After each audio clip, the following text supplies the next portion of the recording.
Večer uživa, vsebine in dogodki, ki navdihujejo. Dobrodošli, poslušate novo podcast epizodo Večera uživa. Z novo zgodbo, navdihujočo vsebino in odlično sogovornico se bomo družili tudi v naslednjih minutah.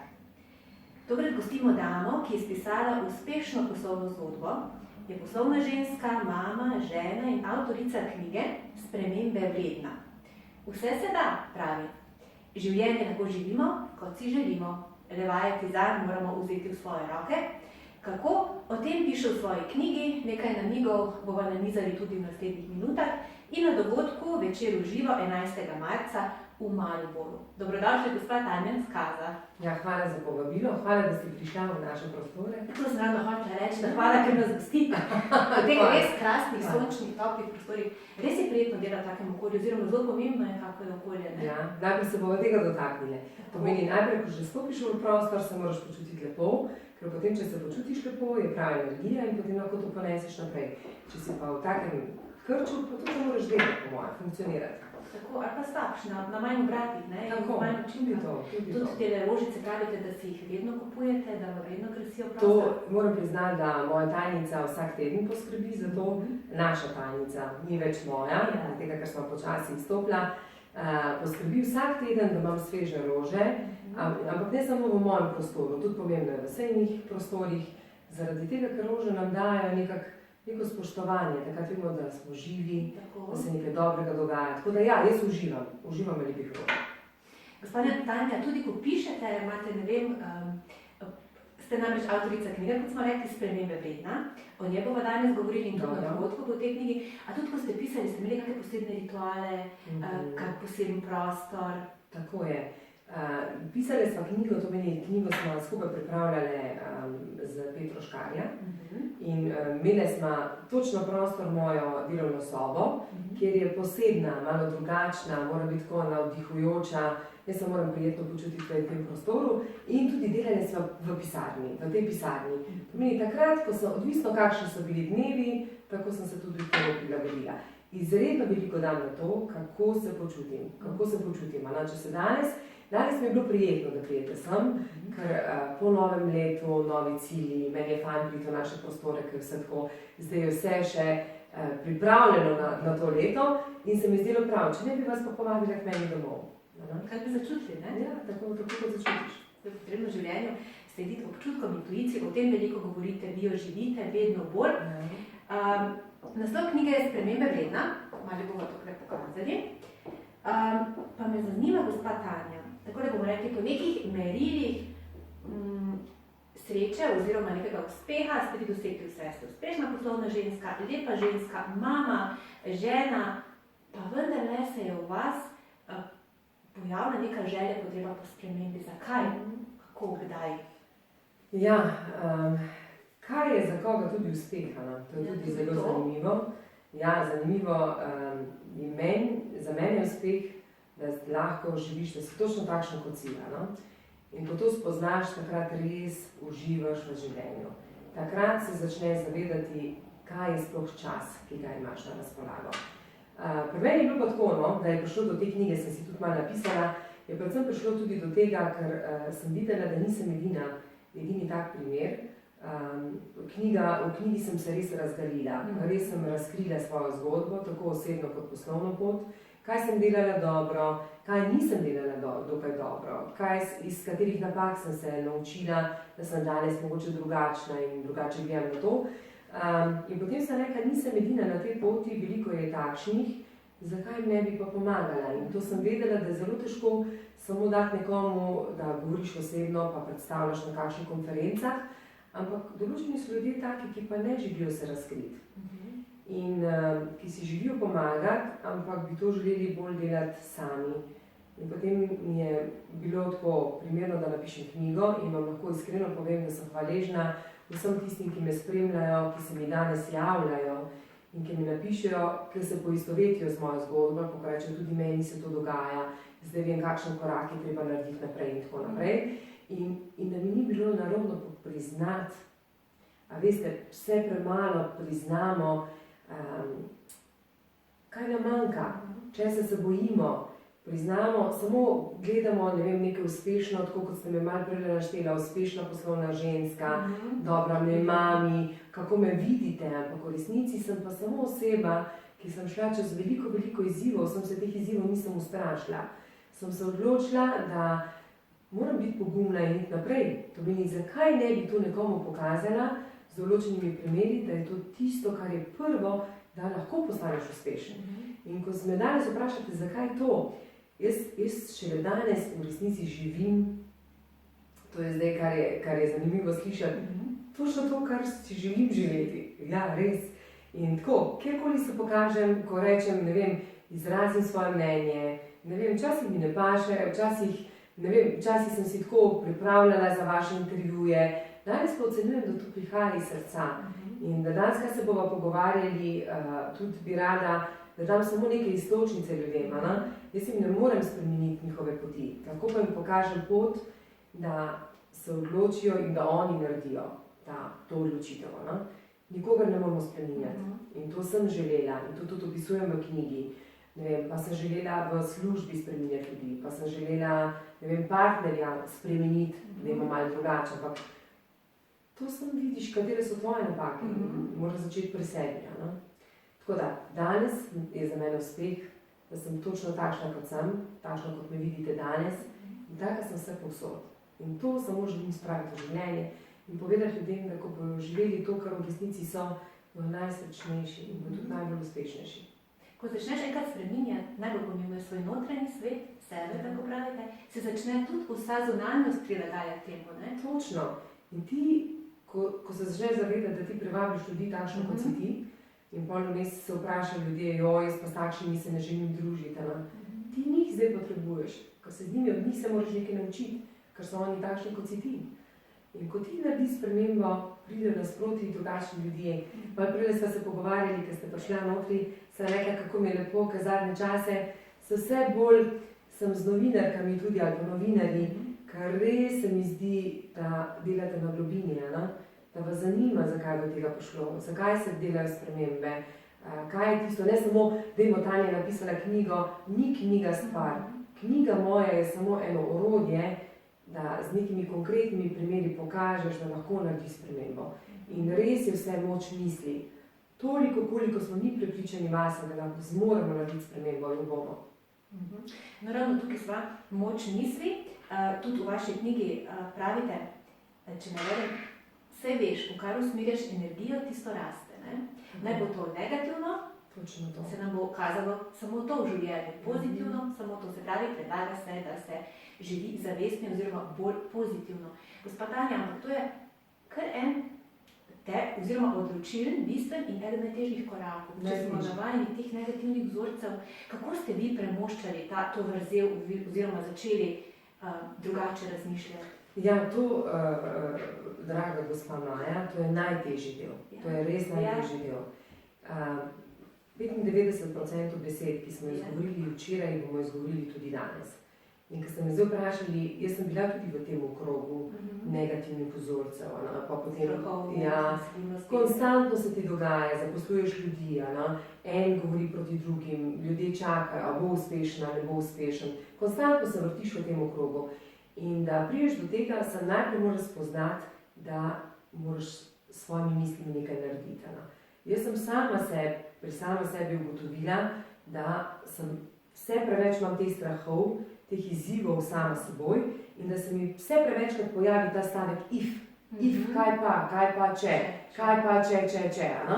In potem sem rekla, to ne bo šlo tako naprej. In ta prva stvar, katero sem naredila, da ko mi je misel ušla, naprimer, danes ne vem, če bo tale posel uspešen, sem čist nekaj kontra, to bo zdaj mogoče banalno, smešno izpadlo, ste kao, odlično, jutri je pa ful dobra predstava, tam se že veselim, kaj se bom iz tega naučila. Pomeni, da sem zavestno se odločila, da ko je prišla kakršnakoli negativna misel, da tista ta prva misel, ki mi je prišla dobra, da sem jo preusmerila. In zadevo, kaj sem naredila, potencirala sem te besede v moji glavi. Če jih je bilo pri njih, ne vem, v stavku prejoj, kako če ne bo to uspešno, sem tu naredila, da sem vsaj 3 stavke naredila, da sem povečala to mojo pozitivno miselnost, da sem to premestila. Ampak to tudi ni dovolj. Ne. Ne, ni dovolj. Potem je pomembno, da se vsak dan, jaz ne vem, jaz tako rečem, mene je strah, ker že ne vem koliko let poslušam pozitivne afirmacije, meditiram in tako naprej. Me je strah zaradi tega, ker me je strah, da padem nazaj v stari vzorec. Prejšnjo. Tako, v prejšnji del, ali se ti to lahko zgodi, ali se ti ne more.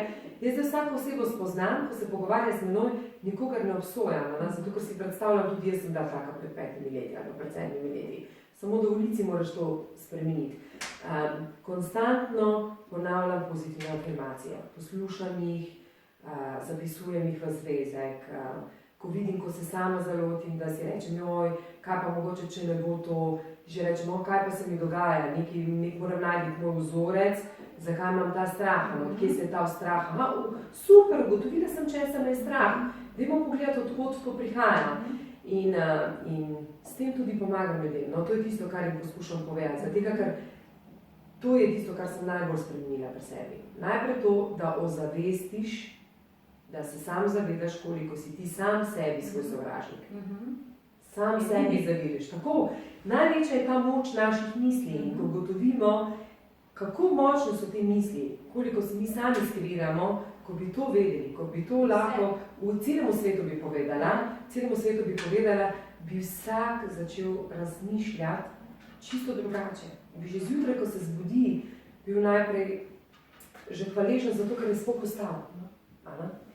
Hvaležnost se bomo dotaknili, sem tudi še pri teh pozitivnih mislih oziroma nekem pozitivnem konceptu življenja. In da tudi, da se, po mojem zelo pomembno se mi zdi, da tudi se vi tudi o tem govorite, pa kako sem že zdaj poslušala, brala, da tudi ko pride neka negativni moment ali pa stari vzorec, da ne obupamo. Da to je popolnoma naravno, samo da vemo, da je treba, da se da prevrniti in da tudi je treba vztrajati, da ni to čez noč. Ja, ampak to je tako, to si ljudje tako mislijo, ja, pa se tebi je lahko. To ste slišali, ne? Ja, absolutno se to še danes poslušam. Čeprav danes ljudje, tisti, ki so prebrali knjigo, mi je tako všeč, ker najdejo, pa mi rečejo, joj, ne znam si pomagati, kaj pa vi predlagate. Res, presenečena sem nad odzivi komentarjev iz knjige. Ampak jaz bi zdaj vsem želela pomagati, ampak ne morem, vsem ne morem pomagati. Lahko jim samo dam zvod, kaj je dobro. In ponavadi je tako, takrat, ko imamo največji izzive, pa ko se najbolj najdemo, takrat nam vesolje ponuja, da osebnostno rastemo in moramo čez to. Lahko ga mi predstavimo na nekaj časa in bom dala en moj primer. Ko se mi je zgodil kakšen izziv v službi, sem rekla, ok, to ne bom se jaz s tem ukvarjala, sem imam za to vodje, pa bom vodjem dala, pa naj oni se lotijo tega, pa oni vidijo. Ne vem, zdaj bom čisto tako rekla, prošel nek nov projekt, a se bi tega lotili, pa sem rekla, pa zakaj bi jaz o tem razmišljala, dajmo to vodjem, naj vodji se oni odločijo. Cilj pa je bil prvo naravnan, ker je tako velik projekt, da se moram jaz odločiti. Ker se ga jaz nisem odločila, sem to dala vodjem. In slejko prej tudi vodje niso. Eno leto je krožilo in se nič naredilo. In je to prišlo spet do mene. Kar pomeni, ti, če pride do tebe, se moraš ti odločiti in ti to sprejeti. To je tvoja odgovornost. In mi se bojimo odgovornosti. Nas je tega strah. Nas je strah že spremembe, zato ker ne vemo, kaj bo zadaj, kaj bo prišlo za to spremembo. Ampak, če je prišla, se moramo lotiti. Nič za to. Nikoli ni slabša. Ljudje se vedno bojimo, ampak nikoli ni slabša. Je samo tako, da smo se nekaj naučili, ali da smo neki korak naredili naprej. In mene je vse počakalo. Tako da hočem vsem povedati, da naj ne čakajo, da bo vse dobili nazaj. Ker jim vse počakalo. Ja, vse bo počakalo in vse bo mogli rešiti. Tako da je to ena izmed najtežjih nalog, biti vztrajen, ampak veste, definitivno mora biti tako. Enkrat, ko padeš dol na tla, takrat gre samo gora. Ljudje se bojijo paditi. Ampak jaz jim lahko povem, da to ni nič takšnega. In zdaj bi mi lahko 20 minut posvetili prav temu. 2017 je bilo tako kritično leto pri nas v podjetju, ker smo res zamenjali celo vodstveno ekipo. In meni so menedžeri, to so taki res pomembni menedžeri, ko vidijo, pa kako boš ti, pa kaj se bo zgodilo s podjetjem in tako naprej. Jaz nisem imela nikogar, to bi bila sem čisto sama v določenem momentu, ampak takrat sem rekla, da je to zdaj moja preizkušnja. mene vesolje preizkuša, ali sem zmožna pokazati, da verjamem samo v podjetje, kjer vladajo dobri odnosi in dobra klima in kjer se dela na intuiciji, ne pa samo na številkah ali ne. In danes sem ponosna na to, čeprav je bilo eno leto naporno zame, resnično naporno. Ampak danes delam točno to, draga Maja, kar želim. Danes ne grem vse povsod tam, ker mislim. Danes grem tam, kjer vidim, da lahko nekomu pomagam, tako kot želim pomagati nekomu od vaših, zato ker spoštujem že vaš časopis in tako naprej. Ampak predvsem želim pomagati ljudem, ki oni si želijo pomagati. Tisti, ko si sami sebi želijo. Ne zato, ker se fajn sliši, pa dajmo pogledati, kaj je Tanja naredila. Ne. Mene pridejo ljudje poslušati tisti, ki je res odločil, da naredijo spremembo. Da rečejo, jaz pa zdaj si želim. Ali je to v poslu, ali je to na osebni rasti. Zakaj pa so ženske? Ženske pa zaradi tega, ker že imamo v podzavesti ta vzorec manj vrednosti. Da moramo biti dobre mame, to je prva ena iz takih, da moramo biti dobre žene. Kaj vse pomeni dobra žena?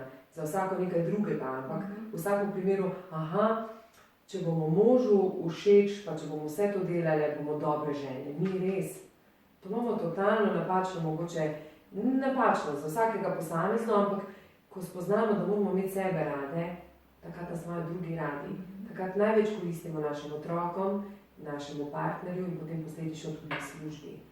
In toliko mladih žensk vidim, pa ne samo mladih, tudi starejših žensk, ki jih res ocenjujem, da so res sposobne, ampak si tako velike postavljajo kriterije. Ne vem, morajo izgledati kot manekenke, morajo znati dobro kuhati, ne vem, morajo voziti otroke na vse razne športe, morajo biti vse pospravljeno v hiši, biti odlične tam, vse posebno. Ja, in zakaj si postavljamo take kriterije? Kdo nam je te kriterije določil? Same smo si določili, zato ker imamo te vzorce od prej, se pravi, ta vzorec manj vrednosti, nikoli nisem dovolj vredna, kdaj bom dovolj vredna. In potem same sebi vedno postavljamo neko tekmovalno fazo, to je tisti, ki želijo biti zmagovalke. Tisti, ki pa nočejo biti zmagovalke, oni se pa kar postavijo v boj, da so žrtev in mogoče bomo tudi kako vprašanje na podlagi tega, ampak je pa drug način, so pa ženske, ki se pa absolutno predajo in rečejo, jaz nič ne morem, jaz pač tu delam 15 let, noben me ne vidi, to je kar se tiče v službi, kar se tiče doma, mož me ne spoštuje in tako naprej. One so se pa že vdale v to, da ne morejo narediti nobene spremembe. In samo en majhen korak je potrebno, samo odločiti se. Odločiti se in reči si, ne, jaz želim se imeti rada. In ko se enkrat ženska odloči, jaz sem živela veliko takih primerov in tudi jih poznam in sem delala z njimi in tudi jih jaz pomagam, to so korenite spremembe, tako osebnostne, tako doma, kot tudi potem v službi. Vse potegne skupne? Vse povsod. Imeti se rad, ne? Ženske, to, mislim, zelo veliko se o tem govori in to je predpogoj, da vse sploh funkcionira v življenju. Pa kako se imeti rad? Je tudi s tem, da si najprej priznamo, da smo ranljive. Ja, draga Maja, to bi bilo pa najlepše, ko ste dala notri, Ko smo se že konstantno, Maja, ko govorim o tem, če se spomnim nazaj, pa se malo vrnem nazaj, kakšna sem bila. Kakšna sem danes in kakšna sem bila pred nekaj leti. Tisti, ki me poznajo še pred leti, sem imela več te moške energije. Zakaj? Ker z moško energijo sem se zaščitila. To meni zaščitiš se, da ne pokaže svoje ranljivosti. Da ne pokažem, da sem žalostna, da ne pokažem, naprimer, da sem prizadeta pri določeni zadevi, da me je ne vem, kdo prizadev. In jaz ne vem, zakaj to skrivamo. Ker če pokažemo našo ranljivost, šele takrat lahko dosežemo sploh nekoga na drugi strani, da pokažemo, kaj nas res boli. In rečemo, to nam je pa res zabolelo. To pa si ne bi več želela, da bi tako funkcionirali. Ker danes vsi delamo na odnosih, danes je vse odnos. In ko oseba na drugi strani vidi, da je koga prizadev, ali pa da si prizadet, absolutno bo to popravila. Če pa ta oseba ne ve, pa ne more znati oceniti. In zdaj, če se spomnim nazaj, jaz si nisem dovolila biti ranljiva. Danes pa to vzamem kot pohvalo, pa kot nagrado in rečem ljudem, da naj si dovolijo biti ranljivi. ker ko so ranljivi, bodo njihovi sodelavci, njihovi partnerji vedeli, na kaj je treba biti pozoren, da tega ne bo več počeli.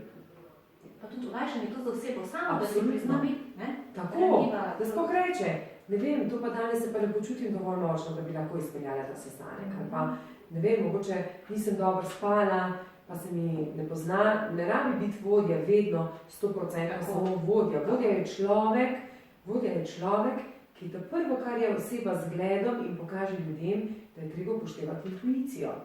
In če ona ne upošteva, kako jo bo potem podal naprej?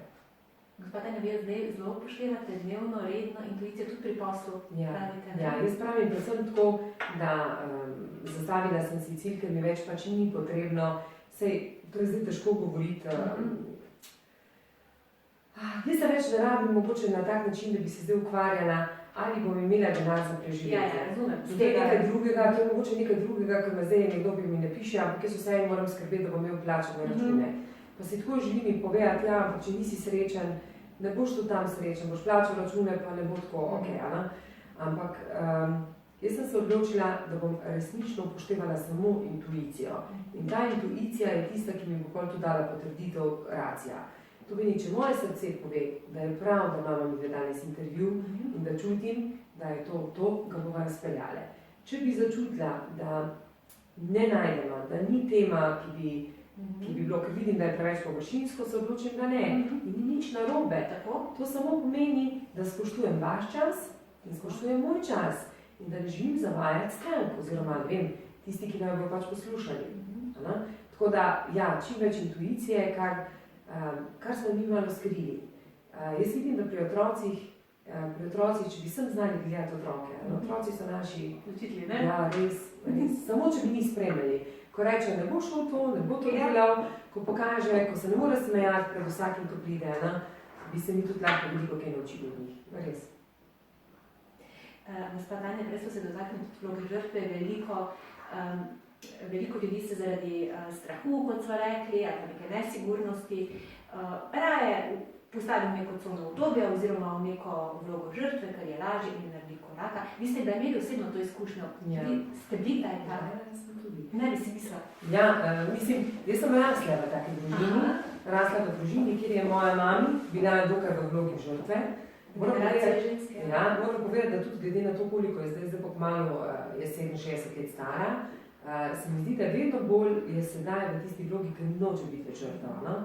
Ampak jaz sem rasla v tem. To pomeni, otroci se ne naučimo iz besed, otroci se naučimo iz dejanj, ker opazujemo naše starše in vidimo, kako naši starši odreagirajo. Tako da to predvsem, kar sporočam vsem dragim staršem, vsem, da se zavedamo, da eno so besede, eno so pa dejanja.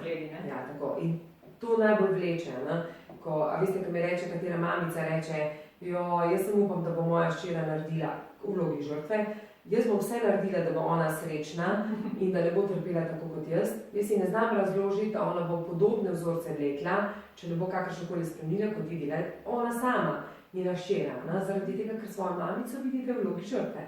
In potem se bo ona tudi povzela ta del vlogo žrtev. Razen, če se bo odločila, da tega noče biti. Ampak ja, jaz sem tudi rasla v tem delu, ampak sem se potem nekega dne odločila, da to ni moj način dela, ampak sem to se res hitro videla, da to ne želim biti v vlogi žrtve. Zelo hitro. Rečemo že v času študija. Zaradi tega, ker sem videla, da to nikamor ne vodi. In jaz sem še takrat zavedala, da je vse odvisno od nas. Da smo mi res tisti, ki si znamo skreirati našo prihodnost in da vse lahko uspemo, če želimo v življenju. Nisem še povedala, da je tako močna moč misli, moč besed. Takrat, če nisem tega vedela. In srečam, vidim dosti koga, ali pa naprimer zdaj, ko mi katera gospa napiše, ali pa ne vem, tako mi pišejo, da kako pa naj, da se ne čuti dobra mami, če ni toliko z otrokom in tako naprej. Ali pa, ne vem, v službi bi želela več delati, pa je mož ne pusti in tako naprej. To so samo izgovori za to, da se malo sam sebi smiliš. Ti si moraš postaviti prioritete. Nič ni narobe, če mamica želi biti mamica. In če želi in pove v službi, da ona bi rada ob 3 zapustila svoj delovni prostor, ker želi ta čas nameniti družini. Sem, če pa to vleče iz leta, najprej iz dneva v dan, iz leta v leto, Potem se pa že tega navadila. Ne? Sem pozabila, da ta vzorec daje tudi naprej svojim otrokom. To je tisto, kar je najhuje, kar se mogoče tega mi ne zavedamo. Tako da jaz bi predlagala, da ko mi kdo karkoli takega napiše, jaz rečem, kakšen korak si oseba dala, da bi želela postati zmagovalka. Prvi korak. Tako. In potem vprašam, ali ste se odločila. Pa ne vem. Ja. Kaj pa vem, mogoče še to, pa ne vem, pa mogoče pa takrat in tako naprej. Najprej je treba sprejeti odločitev. To meni, najprej se odločimo, ne bom več tako, hočem narediti neko spremembo. To meni, jo naredi spremembo, se že potisneš notri v to. Druga zadeva, katera je, da bom mogla spremeniti neke svoje navade. In takrat tudi dosti komu predlagam, da je najlažje z meditacijo. Zaradi tega, ker takrat je tvoja moč misli, daš pač stran te svoje misli, sprosti se, najde sebe, začneš odkrivati svoj notranji jaz, tisto notranjo svojo lepoto, ki jo mogoče prej sploh nisi odkrival. In potem pa nadaljuješ naprej. Ampak veliko je pa takih, ki so pa že na takem koraku in jaz takim povsem napišem, vi ste zdaj prvi učitelji, ki lahko pomagate naslednjim, pomagate naslednjim ljudem, da naredijo ta korak. Tako da se spreminjamo. Draga Maja, lahko vam pa povem, da se mi zdi, da živimo v taki dobi, da se res ljudje spreminjajo. Da si res želijo ne več samo delati, ker dela je dovolj. Dela je res dovolj. Zdaj se več ljudi ne borijo za službe. Zdaj je prišlo do tega, da ljudje hočejo se poistovetiti tam, kjer delajo. Hočejo dati neko dodano vrednost. Ni več samo zato, da prije v službo in da gre domov. Zato, ker se čuti neizpopolnjen. In tega nam manjka. In če ne čutimo tiste notranjega zadovoljstva, potem se nam to tudi pozna in doma, in v službi, kjerkoli pa smo. In tudi zdaj ne velja več tisto, bolj srečni, da v službo potrpi, tako je bilo včasih. Tako, točno. Imamo pravico, da izbiramo, kje bomo delali, kaj bomo počeli in da bomo v tem uživali. Tudi dolžnost je, da uživaš v svojem delu. Najbolj pomembno.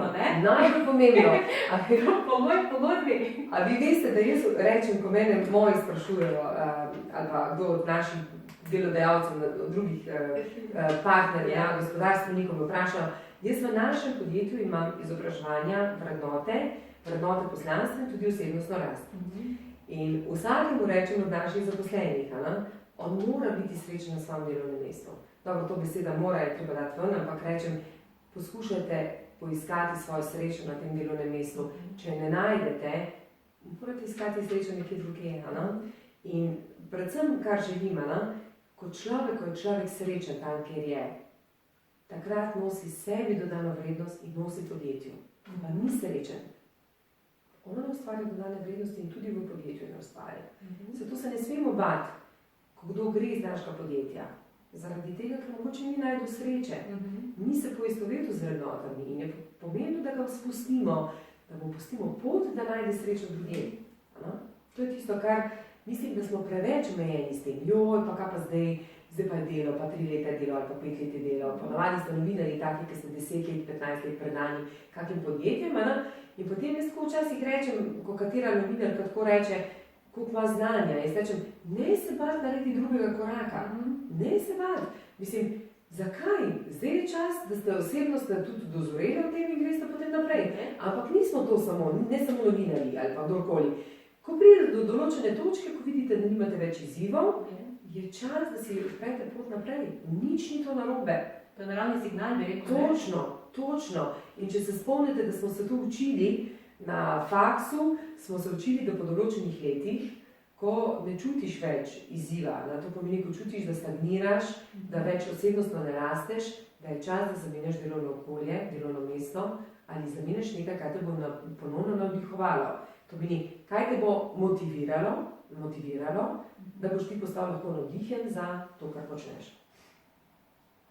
Zdaj smo pri motivaciji in navdihu in tudi naši podcasti večer uživamo en tak moto, da imamo vsebine, ki navdihujejo. No, krasno.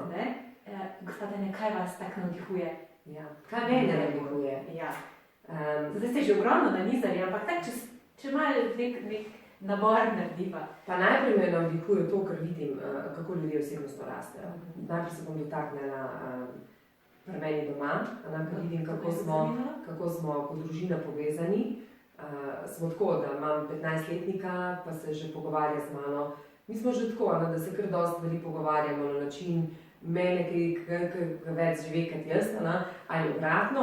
Me navdihuje to, ker vidimo, kako vsak od nas potrebuje to hrano in rabimo osebnostno rast, ne glede na to, na katerem področju.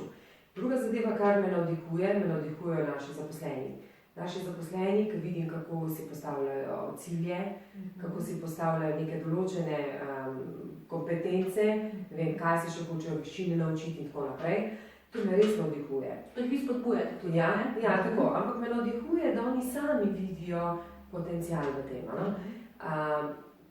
Pa navdihuje me to, ko vidim, koliko sem obdana že s pravimi ljudmi, kako se ljudje spreminjamo, kako ljudje več ne želimo samo poslušati slabih informacij, kako se ne želimo pogovarjati o takih stvarih, ampak kako lahko rastemo naprej. Evo, to so na primer neki taki navdihi. Če pa je prav, kako pa jaz sama sebe navdihnem pa tako, da vsako jutro si že najprej to rečem, da sem hvaležna, ker je nov dan, ker sem se zbudila nov dan. No, te hvaležnosti še moramo dotakniti. Okay, zato, ker je to vse povsod. Vse se prepleta in ima tudi pomembno mesto tudi v vaši knjigi in sicer je zelo pomembna za kakovost življenja. Vi pravite že zjutraj, ne? Tako. Za malenkosti, da najdemo ker vsak ima razlog, da je hvaležen in kako to dvigne vibracijo, ne? Se strinjam, že to, da smo se zjutraj zbudili. Že to, da se zjutraj zbudimo. Že to je nekaj takega, kar je za mene, jaz vedno rečem, wow, spet nov dan. Spet nov dan novih priložnosti, novih zmag. Dejansko si vedno usmerjen k temu, da vidiš, kako si lahko učinkovita. Vedno greš proti temu. Ja, mene je že to, ta hvaležnost. Druga hvaležnost, že to, da imamo vodo. Mi se sploh ne zavedamo, koliko smo lahko hvaležni, da mi lahko pijemo še vedno vodo. Jaz ne vem, iz katerih krajev prihajate, ampak mi lahko pijemo vodo iz pipe. No, mi tudi. Tako, to je tudi ena izmed takih.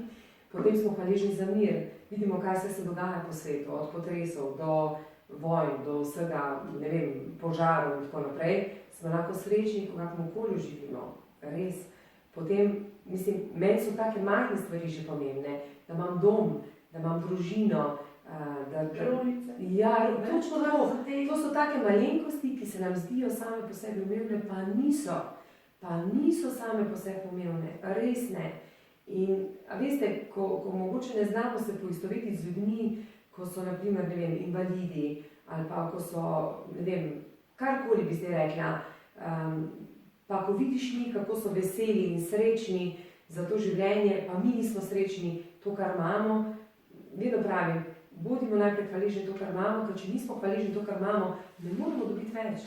Ne moramo dobiti več. Pa mogoče bi še dodala, če lahko, kaj dosti krat slišim, to posebej zdaj za tega, ker sem na vseh teh konferencah, a veste, pa pridejo do mene, pa rečejo, jaz pa nisem srečna na delovnem mestu, kako bi lahko to zamenjal in tako naprej. Jaz vedno rečem, če nisi srečen na tem delovnem mestu, moraš najti najprej hvaležnost na tem delovnem mestu, da se boš lahko na drugem delovnem mestu srečen. Ker če ne najdeš hvaležnosti na tem delovnem mestu, kjer si, je na drugem delu tega, ker tudi če priješ na višjo pozicijo, kamorkoli drugam, boš to, ne vem, to smetano v 3 mesecih pojedel. Po 3 mesecih boš ponovno najdel ponovne izzive, tako kot si jih imel v prejšnjem podjetju. In najprej sprejmi to, kar imaš, sprejmi svoj tim, sprejmi svojega delodajalca, vodjo, kdorkoli pač je, sprejmi, pogled, kaj lahko se naučiš ven, zakaj si prišel, kaj je potrebno delati v tem ekipi, v tem timu, da rečeš, ok, v redu, to me je že nekam pripeljalo, da to moramo delati. To bom naredil v najboljših očeh, iz tega se bom naučil, da bom si lahko prislužil nekaj boljšega. In ponovadi dosti krat slišim, ko ljudje iz ene službe odidejo na drugo službo, potem se zgodi, da so tam nekaj časa, pa spet niso srečni, pa spet grejo naprej. To ni dobro. To meni najprej bodi srečen s tem, kar imaš, in isto pri partnerjih, nič ni drugače pri partnerjih. Na vseh področjih, ne? Na vseh področjih. Ko si dobil takrat tistega partnerja, takšnega partnerja si takrat potreboval. In zdaj potem si to dobil, potem si ti zrastel, ali pa ta oseba ni zrasla, greš naprej, se zahvališ, kaj si imel in greš naprej. To meni premalo smo hvaležni, res smo premalo hvaležni. Jaz pa in naši poslušalci, gledalci pa smo zdaj zelo hvaležni za tole druženje in za te informacije. Še več bo, da še enkrat poveva in povabiva. Ja, sem rada z veseljem. 11. marca se družimo Tako v je. Mariboru v Narodnem domu. Zdaj vstopnice vas čakajo v prizidku večera, pa na eventimu, pa na sam dan dogodka in boste lahko dobili. Gospa Darja, dajva še na konec eno povabilo na to naše druženje narediti. Zakaj je fajn, da se vidimo 11. marca? Ja, zdaj 11. marca bom poskušala čim bolj z konkretnimi primeri povedati, kako lahko naredimo to, da smo srečni sami. To pomeni, da res smo, kdor smo. Ne, da se pretvarjamo, da smo kdo drug, kaj želimo biti in kako je pomembno, da živimo res svoje poslanstvo. To pomeni za tisto, kar smo prišli na ta planet. Ne samo, da rečemo, fajn je delati to, kar delam sedaj, ampak ali je to res tisto, kar uživamo. To, kar smo se malo prej pogovarjali, v službi moraš uživati. In jaz se res veselim, da prije v čim večjem številu. Predvsem pa to najprej takšni, ki si res želijo narediti spremembo pri sebi. Tako kot pravi, moja knjiga ni napisana spremembe vredna zaradi tega, ker je pač tako lep naslov, ampak najprej moraš biti vreden, da si vreden spremembe. Tanja Skaza je motivatorka in avtorica knjige Spremembe vredna. Z nami na večeru v živo bo 11. marca v Mariboru, karte vas čakajo v prizidku večera in na eventimu. Dobrodošli!